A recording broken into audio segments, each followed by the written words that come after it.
నమస్తే. ప్రస్తుతం మనతో పాటు అడ్వకేట్ నరేష్ సుంకర ఉన్నారు. ఆయనతో మాట్లాడదాం. ఎందుకంటే ఈరోజు ఒక కొత్త విషయాన్ని మన ముందుకు తీసుకొచ్చారు. ఏంటంటే తిరస్కరణ. ఓటు హక్కు తిరస్కరణ అన్నమాట. ఇప్పుడు అక్కడికెళ్ళి మనం బూత్‌లో అంటే డైరెక్ట్ నోటాకేస్తాము. ఇష్టం లేకపోతే ఏ రాజకీయ నాయకుడు ఇష్టం లేకపోతే అక్కడ మనం నోటాకేసే అవకాశం ఉంటది. కానీ దానికి మించి ఇంకొక హక్కు ఉంది అని చెప్పేసి మన ముందరికొచ్చారు. ఆయనతో మాట్లాడదాం. సార్ నమస్తే సార్. నమస్తే. సార్ ఇప్పుడు ఈ తిరస్కరణ ఓటు హక్కుని ఎలా వినియోగించుకోవాలి sir? Election rules 1961 conduct of election rules 1961 అంటే ఒక ఓటింగ్ జరిగే సరళని పద్ధతిని వివరించడానికి ఒక చట్టం ఉంది. సో ఆ చట్ట ప్రకారం ఏంటి అని అంటే కనుక ఎవరైనా సరే ఒక ఓటరు తన యొక్క ఓటు హక్కుని వినియోగించుకోవడానికి పోలింగ్ బూత్కి వెళ్తారు. సో ఆ పోలింగ్ బూత్ నెంబర్ వైజ్గా ఒక స్లిప్ తీసుకుని పోలింగ్ బూత్లకు వెళ్తారు. వెళ్ళిన తర్వాత ఈవీఎంలో ఎవరైతే గనక నిలబడే అభ్యర్థులు ఉంటారో పొలిటికల్ పార్టీలకు సంబంధించి ఆ అభ్యర్థులు ఎవరూ నచ్చకపోతే నోటా అనే ఒక ఆప్షన్ ఉంటుంది. సో దానికి వాళ్ళ యొక్క ఓటుని ప్రెస్ చేసి బయటకు వచ్చేస్తారు. కానీ ఏ వ్యక్తి నోటాకి వేశాడు, ఏ వ్యక్తి ఏ అభ్యర్థికి వేశాడు అని చెప్పి విషయం ఎవరికి తెలియదు. ఎందుకంటే అది ప్రైవసీ కాబట్టి. అయితే ఈ విషయం ఎప్పుడు తెలుస్తుంది అని అంటే కనుక ఓటింగ్ రిజల్ట్ డిక్లేర్ చేసే రోజు సో అండ్ సో కాన్స్టిట్యున్సీలో నోటాకి ఇన్ని ఓట్లు వచ్చినాయి అని చెప్పి చెప్తారు తప్ప ఆ వేసిన వ్యక్తి ఎవరు అనే విషయం ఎవరికి తెలియదు. సో ఎందుకంటే రాజ్యాంగం అటువంటి ప్రివిలేజ్ కల్పించింది కాబట్టి. కానీ ఈ తిరస్కరణ ఓటు హక్కు అంటే ఏంటి అనేది చాలామందికి తెలియదు. ఇప్పటి వరకు ఎవరు వాడలేదు. పర్హాప్స్ 2014 నుంచి ఇప్పటి వరకు దేశంలో జరిగిన సర్వేలో I am the one and only person to utilize the set privilege.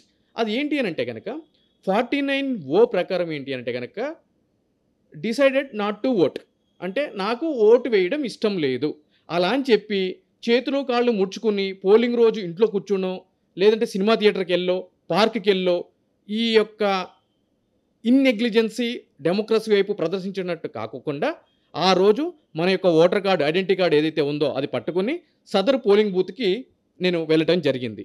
వెళ్ళిన తర్వాత నా యొక్క ఐడెంటిటీని సదరు ప్రిసైడింగ్ ఆఫీసరు వెరిఫై చేస్తారు. అంటే ఫస్ట్ నా సీరియల్ నెంబర్ చూస్తారు. నా పోలింగ్ బూత్లోకి వెళ్ళిన తర్వాత నా యొక్క ఓటర్ కార్డు నెంబర్ చూస్తారు. వాళ్ళ దగ్గర ఉన్న లిస్ట్లో సరిపోల్చుకుంటారు. అంటే ఆ వ్యక్తి నేనా కాదా, ఓటు ఉందా లేదా అని చెప్పి. ఆ చేసుకున్న తర్వాత 17A రిజిస్టర్ అని చెప్పి ఉంటుంది. ఆ 17A రిజిస్టర్లో ఏముంటుంది అని అంటే కనుక మన యొక్క సంతకం చేస్తాము. మన యొక్క సీరియల్ నెంబర్ ఉంటుంది, మన యొక్క ఓటు నెంబర్ ఉంటుంది, అన్నీ నోట్ చేసి ఎపిక్ కార్డ్ నెంబర్ అన్నీ చేసిన తర్వాత ఇక్కడ బుక్ని ఇలా పెడతారు, తిప్పి పెడతారు. మనము సిగ్నేచర్ చేస్తాము. సిగ్నేచర్ చేసిన తర్వాత మనకి ఇంకేస్తారు. ఇంకేసిన తర్వాత నెక్స్ట్ ప్రొసీజర్ ఏంటి, ఈవీఎంలోకి వెళ్ళి మనం బటన్ ప్రెస్ చేస్తాము. అయితే 17A రిజిస్టర్లో ఇవన్నీ అయిపోయిన తర్వాత 17A రిజిస్టర్లో నేనేం చెప్తాను అనంటే కనుక నేను ఓటింగ్కి దూరంగా ఉందామని చెప్పి ఫిక్స్ అయ్యాను. ఎందుకు అనంటే కనుక ఈ యొక్క అభ్యర్థులు ఎవరికి ఓటు వేయడానికి నాకు ఇష్టం లేదు అని చెప్పి నేను డిసైడ్ అయ్యాను. కాబట్టి నేను 49O ప్రకారం ఆ ప్రివిలేజ్ని వాడుకుంటున్నాను అని చెప్తే సదర్ ప్రిసైడింగ్ ఆఫీసర్ 17A రిజిస్టర్లో రిమార్క్స్ అనే ఒక కాలం ఉంటుంది. ఆ కాలంలో ఈయన ఓటింగ్కి దూరంగా ఉందామని చెప్పి అనుకుంటున్నారు, అందుకు అనుకూలంగా 49O అనే ఒక ప్రివిలేజ్ని ఆ యొక్క సెక్షన్ని వాడుకుంటున్నారు అని చెప్పి ఆవిడ రాయడం జరుగుతుంది. సో నేను ఇమ్మీడియట్లీ ఓటు వేయకుండా బయటికి వచ్చేయవచ్చు. నన్ను బలవంత పెట్టి ఏ యొక్క ఆఫీసర్ ప్రిసైడింగ్ ఆఫీసర్ కానీ అక్కడున్న ఏజెంట్లు కానీ నువ్వు లోపలికి వచ్చావు, నీ ఐడెంటిటీ వెరిఫై చేశాము, నీకు ఇంకు కూడా పెట్టాము కాబట్టి నువ్వు తప్పనిసరిగా ఓటు వేయాలి అని చెప్పి బలవంత పెట్టడానికి ఎవరికి ఎటువంటి హక్కు ఉండదు. అటువంటి అద్భుతమైన అవకాశాన్ని చట్టం మనకి కల్పించింది. సో ఆ విధంగా వేసిన తర్వాత నేను బయటకు వచ్చి ఓపెన్గా చెప్పొచ్చు, ప్రెస్కి కానీ ఫ్రెండ్స్కి కానీ ఎవరికైనా కానీ నేను 17A రిజిస్టర్లో రికార్డ్ చేసి 49O ప్రకారము నేను ఓటుని అబ్సెన్షియా గైర్హాజరయ్యాను ఓటింగ్కి అని చెప్పి చెప్పొచ్చు. అంటే ఇప్పుడు జనరల్‌గా మనకు ఓటు అంటేనే చాలా ప్రీషియస్. అది కొంతమంది అమ్ముకుంటున్నారంటారు, కొంతమంది మేము మా హక్కుగా వేస్తున్నామంటారు. చాలా జరుగుతాయి. కానీ చాలామంది భయపెట్టి ఓట్లేపిస్తారు. కొంతమందయితే అసలు అభ్యర్థుల తరపు వాళ్ళే డైరెక్ట్‌గా ఓట్లేసేస్తారు. మీరు ఇంట్లోనే ఉండండి అనేసి. ఈవెన్ మనం ఏపీలో చూసాము. చాలామందిని డైరెక్ట్ రానివ్వకుండా వాళ్ళే వేశారు. అలాంటి సిచ్యువేషన్‌లో మన ఓటు హక్కుని వినియోగించడం ఎలా? అంటే ఇప్పుడు మీరు అన్నట్టుగా ఈ 41O ప్రకారం ఎలా యూజ్ చేయడం అంటారు? అంటే ఎలాగో ఖచ్చితంగా బెదిరిస్తారు అనే తెలుస్తుంది ప్రస్ఫుటంగా. రైట్లీ పాయింటెడ్ అవుట్ అమ్మా. ఇక్కడ మనం అంటే ప్రజలకి గానీ, వ్యూవర్స్ గానీ ఒక డౌట్ రావచ్చు. ఆ ఓటే అయినప్పుడు ఇయన్నీ ఎందుకో నీకు ఇవన్నీ మూసుకొని ఇంట్లో కూర్చుంటే కాదా అని చెప్పి అను అని అనుండొచ్చు.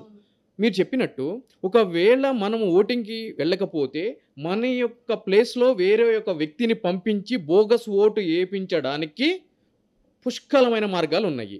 అందు గురించే మన రాజ్యాంగ నిర్మాతలు చట్టం రూపొందించిన వ్యక్తులు అటువంటి ఆస్కారం లేకుండా ఓటరు వెళ్ళి ప్రిసైడింగ్ ఆఫీసర్ దగ్గర తన ఐడెంటిటీ ప్రూవ్ చేసుకున్న తర్వాత మాత్రమే ఈ ఆప్షన్‌ని ఎనేబుల్ చేశారు. అయితే ఇక్కడ ఈ యొక్క ఆప్షన్‌ని నేను ఎందుకు యుటిలైజ్ చేశాను? ఓట్ అనేది వజ్రాయుధం అని అంటారు. మన దేశ భవిష్యత్తుని నిర్ణయించేది అని అంటారు. అటువంటిది ఈ యొక్క ఆప్షన్ ఎందుకు ఈడు తిక్కలోడా, మంచోడా ఇటువంటిది ఎందుకు చేశాడు అని అంటే గనక ఈరోజు దీనికి ప్రధానమైన కారణం నేను ఈ విధంగా చేయడానికి యువత దేశంలో అత్యంత సంపద, విలువైన సంపద యువత అని చెప్పని అంటున్నాం భారతదేశంలో. అటువంటి యువత ఓటర్‌గా ఎన్రోల్ అయిన తర్వాత ఓటింగ్ రోజు బయటికి రావటం లేదు. వాళ్ళ యొక్క వాల్యుబుల్ ఓట్‌ని క్యాస్ట్ చేయట్లేదు. ఆ సెలవు రోజు వీకెండ్స్ పార్టీలకని చెప్పు, ఊర్లకని చెప్పు, థియేటర్లకని చెప్పు, ఈ యొక్క ఫామ్ హౌస్‌లకని చెప్పు వాళ్ళ ఇష్టం. XYZ వాళ్ళ యొక్క ఎంటర్‌టైన్‌మెంట్‌ని వాళ్ళు చూజ్ చేసుకుంటున్నారు.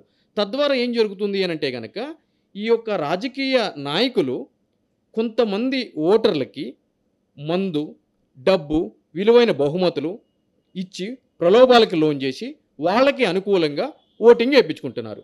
తద్వారా ఒక వ్యక్తి డబ్బులు ఇచ్చినప్పుడు మళ్ళీ ఆ యొక్క డబ్బుల్ని సంపాదించాలి అని అంటే గనక ఏం చేయాలి?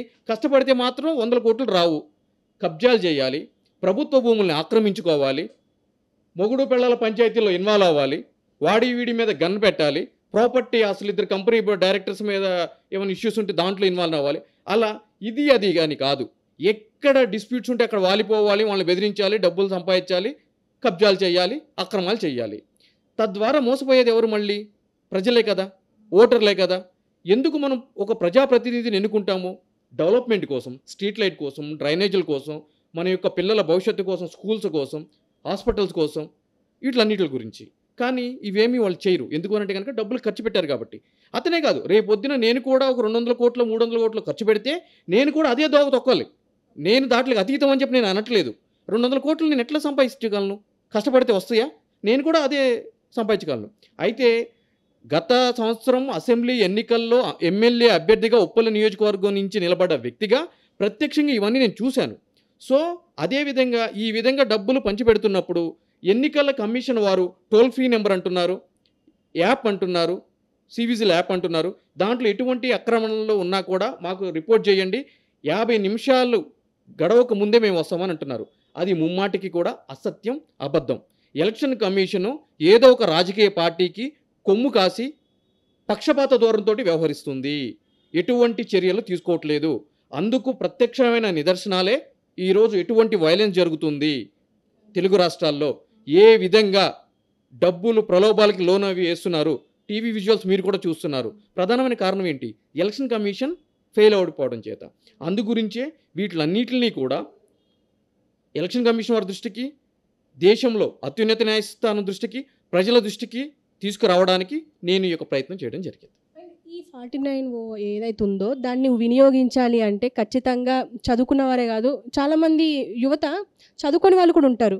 వాళ్ళు కూడా వేయడానికి భయపడతారు జనరల్గా అయితే. అయితే ఇప్పుడు వాళ్ళు డైరెక్ట్గా ఎవరిని అప్రోచ్ అవ్వాలి? ఎలా అంటే ఒకవేళ పోలింగ్ బూత్కి వెళ్ళి ఎలా అప్రోచ్ అయ్యి ఎలా ఓటు వేయాలంటారు?